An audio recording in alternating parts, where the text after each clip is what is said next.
Right, this is Jase from Uber Rock, and I am here with some of the lovely guys from Don Broco. If you'd just like to introduce Hello. yourselves, please. Yeah, Rob. And Si. So, as we said just a little bit before the interview, I'm originally from Middlesbrough, actually, and the reason why I know is because I know you know that place. Is I think it was 15 years ago. Make a scene. Oh yeah. Yeah, wow, yeah. That was a great festival. Yeah, you actually got a farm one. yeah. Nice. As long as it's after the show, they're like it's the heaviest food Heavy. pre-show. Yeah, a lot Oh, yeah. of cheese on that.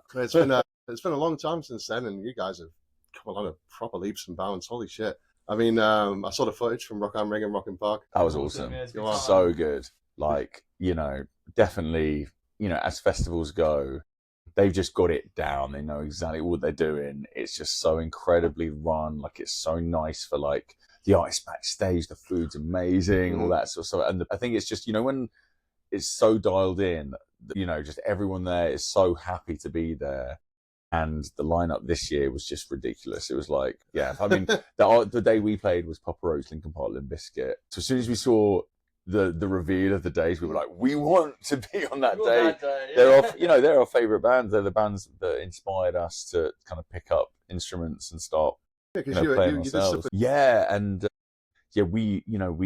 We met Papa Roach a couple of times in the States, hadn't we, on a few American tours, and we kind of struck up a friendship then, and then had them with us in the UK a couple of years ago, and I got Jacoby joined us for Manchester Super Reds, didn't he? Yeah. Manchester Super Reds. Yeah, he joined us for Manchester Super Reds. That's like his favourite Broco song. And I'd done Angels and Insects once with them randomly in some holiday in Australia. Or I'd gone out a week before. A week before we had our Australian tour. I'd gone out and just see a mate and just sort of acclimatise and have a bit of a holiday. They were playing, so I went to the show, and for the first time he got me up on stage for between Angels and Insects, and that was crazy. But Rock Hammering was a whole nother level. Like, to do that song with them, it's one of my favourite Papa Roach songs anyway. But to do it it was one of their biggest shows they'd ever done. Like, they are kind of bigger than ever right now, which is amazing. Yeah, absolutely. And Rock Hammering is just huge. Like, you just can't. I don't think I've ever, performed to that many people with no end to the crowd. There's just no, the human brain can't comprehend that many people out. The footage looked absolutely huge. It was insane, there was 4 repeater towers, I think. Yeah, I mean, is it meant to be like 60,000 or 70, maybe more, 90? Oh yeah, 90,000 people. I mean, like once you get past like 15, 20,000, you can't see any more people, so it could be anything. But it looked even bigger than the main stage Download. I mean, I think it is. Yeah, it was sick. And for us as well, in Germany, it's been a steady build for us, as a British band out in Europe, but. The last few albums have really been connecting with German fans especially. So it's awesome to get to kind of play the heavier stuff to them as well, because I think Germans love they've always just enjoyed. It's been a real heavy metal hub from the last. I guess since the 80s probably. So they love their metal, so it's great. The feedback in Night Tripping's been pretty good so far. It's been awesome, yeah. I mean, I've been glued. I'm not gonna lie. I've been really sort of trying to learn the words as much as I possibly can. But it's just it's like a continuation of the same sort of really good riffy stuff that Amazing Things really put down. I mean, getting to see the way that you guys are going to do it, especially in this a smaller room, because it is compared to the bigger stages. Because I've seen you at varying levels, and I think what strikes me most is you guys really, really kick ass when you've got the big crowd. But I got to see you as well at Leeds Key Club. It was the matinee show for Amazing Things. I have never seen so much beer flying around me. They were really fun shows. Yeah, I mean, feel like your preference, which one really sort of does it? Do you like getting in the face of the people? I like both, really. I don't think it's hard to have I think if I could only choose one for the rest of my life, it would be a smaller show, because I just love the intensity. I love, the connection with the crowd is so much, it's there, it's right in your face. And I love that. But I also love the big shows. I love putting on it becomes not just a gig. It is it's a performance in a whole nother, level. That's really fun too. But there's something about if you're doing that too much, like when we've been, we've supported some bands in arenas where once you get into like the second or third week of it, it's then hard to actually make the shows different because you've got to do everything like, you have to be pretty like dialed in and regimented. And then after a while, it's the shape of the rooms, you're seeing the same arena every time. And like the front row changes, you can connect with them, but the actual show becomes quite similar. So I feel like really lucky, even though it'd be amazing to be doing our own arena shows all around the world, that is the dream to do that one day. At the same time, I do really appreciate being able to actually do those bigger shows in the UK. And then when we come to other places that aren't our hometown, home countries, to do those smaller shows and connect with the crowd in a different way is like, it's just is rewarding in a completely, different experience for us. So I love both, but I think the connection you have on these small rooms is just so good. Yeah, because sorry, excuse me. I think the first time that really sort of like drove home for me, that I was like really sort of like properly into you guys, I think it was Slam Dunk. Oh, I think cool. it was 2021 or something. That was the first one after COVID. Yeah. And like, because like I remember like, you had like a bit of amazing things, I think, at that point, a few other ones. But then like when it got towards the end and you hit T-shirt song, what an experience. I mean, like that felt to me like, we're back. It was a very special show for us. I remember it very distinctly. It was our first festival headliner as well. I think maybe we'd had one warm-up show before that, and it was literally the first thing back after like 2 years and so it was very like cathartic experience getting to do that and doing such a great, our first time headlining Slam Dunk, first show back, first time for most of the crowd they're probably going to a gig, after so many years of just nothing. So it was it was like a real release, which was awesome. Yeah, because like I was a little bit further back on like the hill, the incline that goes down to it, the lead show, and it's just like the visual noise where all of a sudden 15,000 people suddenly take their T-shirts off. Yeah, it's quite something. I mean, for that song in particular, out of curiosity, was there one particular show that really triggered the idea for that song? Yeah, it was a specific. Yeah, I remember it very well. It was a Bring Me the Horizon show, and we were supporting them in Nottingham Arena, and I had just a like horrendous show where I lost my voice like the day before, and I remember just kind of shouting through the show where nothing was coming out, and it was just feeling it was such an incredible opportunity for us. It was one of like the first big support shows we'd ever done, and it really got to me mentally. And I remember just like during the show, just trying to put on a brave face, but feeling so just powerless to perform. And you got all these thoughts going on, and you want to just be dialed in on the show, but really just trying to deal with these internal emotions of my job. But the only point of me being here is to sing these songs, and not being able to do that, and felt like I was letting myself down, and the crowd and everyone. I was really kind of sad about it. And my mate who lives in Nottingham dragged me out to our old uni club night that we used to, because I used to go to uni in Nottingham, and I was like not really up for it, and I was just kind of like, well, I'm here now, I'm going through the motions. I was on voice rest.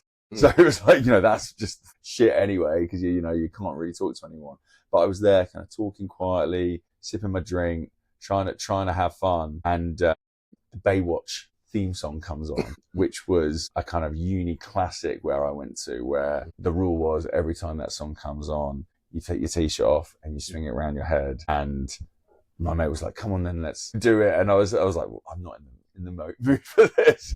But just being part of it and just seeing that, it's contagious when everyone's around you having fun. You kind of, you can't help but be like, okay, well, this is, it's kind of, it forces you, it helps you along that road to being like, life isn't so bad. Come on, pull yourself together. And I remember just writing that idea down in my head, being like, what an incredible kind of, such a primal, stupid thing, taking a T-shirt off and throwing it around your head, and how much joy that brings to people and the community, and doing that in a room full of people. It's just a, an amazing feeling, something so simple to provide so much joy. And I thought, wow, if I could capture this feeling and this emotion in a song and that feeling of, you know, coming out of something and turning it around, that emotion of being in a real shitty place, turning that into something positive, and the physical aspect, you know, the manifestation that was just taking a t-shirt off. We can capture that in a song. Wouldn't that be incredible? And yeah, a couple of after that tour, a couple of months later, we were writing a song of like, I've got this idea for the basis of some lyrics. What can we work around that? And it came together really quickly, didn't it? It was like once we had the piano refrain and just put that lyric over it, yeah, we were like, okay, this feels like something. And again, until you've played it live, you don't know if people are going to do it. Yeah, but it's clearly connected. But it connected, yeah. So it's kind of been in the set ever since. Yeah, because and speaking of other songs that seem to have like really connected as well, Manchester Super Red's #1 fan. I was wondering how that was going to go down when I eventually saw you in Manchester. That was wild. They love it in Manchester. Yeah, that's the one place it really connects. It's like because I think you played multiple dates. I think it was Manchester Academy 1. And I went there on the first night, and I was like, right, let's see how this is going to go off. I had to dodge 3 pints, nice. I think, in the space of about 5 minutes. People were just launching beer all over the bloody place. It's really nice when you've got a song that name checks a city, because it feels like Manchester's always been such a good, like an amazing market for us, and we've always been really lucky that it was one of the first places that really embraced our band. So giving like a little nod towards like their town. I mean, obviously half of Manchester is United and half is City. So it's maybe a bit polarising, but I think everyone just loves the fact it's mentioning Manchester regardless of which team you're into. So yeah, it's very cool. Did you deliberately like find like a lookalike for David Beckham for the? We did go and deliberately look for a lookalike for David Beckham. Yeah. Actually, that came about because we were looking for like our previous record Technology. We'd done all the videos with this production company who were in the States, and then when Amazing Things rolled around and COVID was happening, like we can't travel. We need to find a production company in the UK who can kind of get our interesting ideas and put across what we want to do. And it was one of the video treatments when we were putting that song out. They came up with the idea, didn't they? They're like, we could get a whole bunch of Beckham lookalikes. And so that video for Manchester Super's #1 fan, it was their idea, to be fair, to find the lookalikes. And then that particular lookalike was just so good. There were a few. He was better than all the others. He was head and shoulders above the others. The idea was originally because it's cloning David Beckham. The concept of the video. Originally, they were going to get millions of professional David Beckhams, but we didn't have enough budget for that. So we got the best professional lookalike. And the other concept of the others were like the cloning has gone slightly wrong. So, it was just some random blokes who like vaguely could have looked a little bit like Beckham. But we really hit it off with the main Beckham, Alpha Beckham. Yeah. And he's just like a really legendary, like solid just bloke. Lovely dude. Lovely dude. And so then we were like, do you want to do some more stuff? We've got these ideas. Do you want to be in some other videos? Do you want to come? Came on tour with us for a bit, yeah. Really? Yeah. Just like a really, really good lad. Yeah. Was it the same director that did Action as well? No, that was the director in the States. So that was who we did a lot of videos with. He's a guy called Ben Roberts, who's like an absolute, he's a genius, that guy. He's a real legend. But no, these guys were called Do Not Entry, who did some videos and amazing things. Very cool guys, yeah. Yeah, like the sense of humor, like always, it comes across like fantastically well in the music videos as well. But as for the game plan for tonight, have you got like anything in mind? Yeah, it looks like Tilburg was a lot of fun as well. Yeah, that was awesome. A lot of the new records. We haven't been to Europe in a while. It's been 3 years since we headlined here. We did like a co-headline with Sleeping with Sirens a while ago, but it's been so long. It's a pretty even split of a big chunk of the new record and then some fan favourites because pay service to the old stuff as well. So with regards to like Night Trip in itself, when you were sort of like putting it together, did you decide to like kind of continue the sort of like sense of humour that always like stuck with the music, especially in like Amazing Things as well? Yeah, I mean, when we were writing Nightmare Trip In, the tone of the album felt a lot more serious, like lyrically, and the music as well. It felt like a lot more focused than probably our albums have like previously, because we kind of always had an anything goes approach to music when we were making records. It's kind of whatever we feel is going on this album. Whereas Nightmare Trip In kind of seemed to start funneling itself into more of a, this is a heavy record. Like it became quite clear early on in the writing process. And it felt like the sense of humour that we'd injected into other records. I mean, we love bands that have a sense of humour, as you probably tell, but it didn't almost seem to suit the subject matter of a lot of the stuff that we were talking about in this record. So the sense of humour definitely isn't prevalent in the music videos in the way that it was on the last couple of records. Yeah. Which is never to say that we wouldn't go back into having a bit of a laugh, because that's something in music that a lot of bands I think are quite scared to do. But yeah, for this record, it was kind of okay. Now this is a bit more of a kind of a serious and focused step, and there probably won't be too many fake David Beckhams in these videos. Yeah. Well, since we're kind of like a little bit strapped on time at this point, there is one last thing that I am desperate to know, which is how on earth did the Nickelback collab come around? Because that really blindsided me and pretty much every other mate of mine. Yeah, that's a fan of you guys. Was that's like, what we were hoping it would do. Yeah. So how did that happen? Did you just ask or? Kind of, yeah. The bottom line is we just asked. I mean, we had an in with them because a couple of years previously their management had reached out to us and just out of nowhere said, "Hey, we managed Nickelback. Just wanted to let you know that our guitar player Ryan came to your Vancouver show last night. We didn't know he'd come. He didn't announce himself." And they said his brother got him into the band, and since then Ryan has got the entire Nickelback camp into Broco, done the deep dive on all the videos. Love what you guys are about. We just wanted to say, hey, nice job. And it was like the nicest email. There was, I didn't want anything from it. There was just like literally a reach out and like saying, hey, we love what you guys are about, and it was awesome. So then we fast forward a couple of years, and we're writing Nightmare Trip in, and the song has become this journey of craziness, and it's kind of it's the most mental song on the record in terms of structure and ideas and like this melting pot of anything. And Bobby was like, oh, we could make it even more nuts. Can you imagine if we had Nickelback on this song? And we kind of laughed about it in the studio, and it's like, yeah, that'd be pretty funny, but whatever. And like, we should just ask them. We've got their email. So we emailed them, and they came straight back. And it was the most like seamless, like lovely interaction ever. Like, here's the track. Their management were really nice. And I was great. That's awesome. I'll send it to boys just to let you know they are trying to finish their record and they're going on holiday in the next couple of weeks, so it's probably not that likely. They were setting us up for like a thanks but no thanks. And the next day they came back and were like, Chad and Ryan love the song, what do you need? And it was like, wow, that was too easy. It just felt like the universe never hands you on that easily. And it was just, it was an amazing intercourse of just music and good times with those guys. That's amazing. There really is. Like, I mean, it is a great song as well. Like, holy Thanks. shit. Like, but yeah, just a collab with Nickelback is just that's a bucket list stuff. Yeah, for sure. But yeah, right. So thanks very much, guys. I really appreciate you taking the time. No worries, mate. Yeah. I can't wait to see what's going to happen. I've already told friends of mine that are coming tonight. I hope they don't mind going home smelling a bit like beer. Yeah. Because it's probably going to happen. Yeah. But thanks very much, guys. Really appreciate it. I'll see you on stage. Cheers, dude. Cool.